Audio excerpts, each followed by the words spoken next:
Retour en France avec un focus ce matin sur ce service client pour les personnes malentendantes. 6 millions de personnes souffrent de problèmes d'audition en France et depuis un an tout juste, la loi oblige les grandes entreprises à proposer un service client accessible aux sourds et malentendants.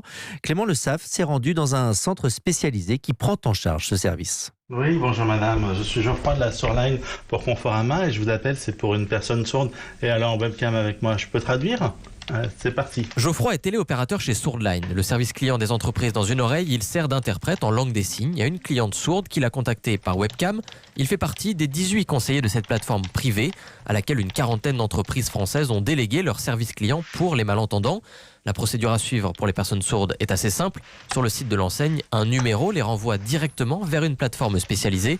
Ils ont alors affaire à un conseiller habilité à leur répondre ou qui se contente de faire l'interprète. Pour Caroline Mitane, fondatrice de Sourdline, cette loi a grandement facilité la vie des personnes sourdes. Avant qu'il y ait ce genre de plateforme et cette loi, les personnes sourdes étaient obligées de demander à un entendant près d'eux, de la famille, des voisins, des amis, pour qu'ils puissent téléphoner pour eux, pour leur démarche. Aujourd'hui, ils sont chez eux, ils appellent quand ils veulent, ils sont acteurs dans leur démarche, donc c'est très important aussi qu'ils ne soient pas dépendants de quelqu'un. Sauf qu'en l'absence de véritables sanctions, toutes les entreprises ne jouent pas encore le jeu. Selon les associations, seuls 10% des 1500 entreprises concernées par l'obligation légale offrent aujourd'hui un service client adapté aux sourds et malentendants. Clément Le